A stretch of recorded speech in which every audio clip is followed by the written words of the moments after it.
Good morning, everyone. Today we gather to celebrate Gandhi Jayanti, the birthday of Mahatma Gandhi, the father of our nation. Gandhiji believed in ahimsa, or non-violence.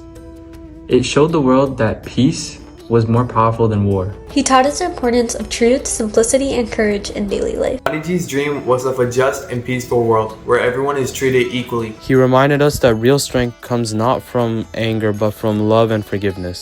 Gandhi's message of be the change you want to see in the world guides us even more today.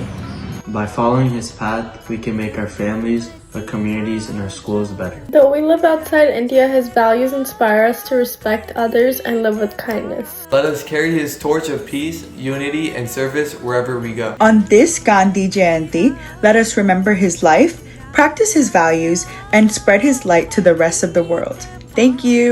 October 2 Gandhi Jayanti സത്യവും അഹിംസയും മുഖമുദ്രയാക്കി ലോകത്തിന്റെ മുമ്പിൽ മാതൃകയായ മഹാത്മാഗാന്ധിയുടെ ജന്മദിനം നമ്മുടെ രാഷ്ട്ര ചരിത്രത്തിലെ ഏറ്റവും മഹത്തായ ദിനങ്ങളിലൊന്ന്. അനീതിയെയും അതിക്രമത്തെയും സത്യം കൊണ്ട് നേരിടുവാൻ പഠിപ്പിച്ച സമരനായകൻ. ആയുധബലത്തെ സ്നേഹം കൊണ്ടും സഹിഷ്ണുത കൊണ്ടും അടിയറവെപ്പിക്കാമെന്ന് തെളിയിച്ച അഹിംസയുടെ വക്താവ്. വൈവിധ്യങ്ങളായ ഭാഷകൾ കൊണ്ടും നാനാത്വത്തിൽ പണിയപ്പെട്ട സാംസ്കാരിക വ്യതിയാനം കൊണ്ടും വേറിട്ട് നിന്നിരുന്ന ഒരു ജനതയെ എല്ലാ ഭാരതീയരും എന്റെ സഹോദരീ സഹോദരന്മാരാണെന്ന് പറയിപ്പിക്കാൻ കഴിഞ്ഞ ജനനായകൻ. ഗാന്ധിജിയെക്കുറിച്ച് പറയുവാൻ വാക്കുകൾ പരിമിതം. ഈ പ്രത്യേക ദിനത്തിൽ ഗാന്ധിജിയുടെ ആശയങ്ങളെയും ത്യാഗങ്ങളെയും ഓർമ്മിക്കാനും അത് പുതുതലമുറയിലേക്ക് കൈമാറാനും നമ്മൾ ഒരുമിക്കുകയാണ്. ആഗോള മാനവരാശി ഇന്ന് നേരിടുന്ന സംഘർഷങ്ങൾ, വിദ്വേഷം, യുദ്ധം എന്നിവയ്ക്കിടയിൽ ഗാന്ധിജിയുടെ സന്ദേശങ്ങളും ആശയങ്ങളും മുൻപത്തേതിനേക്കാൾ കൂടുതൽ പ്രസക്തി അർഹിക്കുന്നു.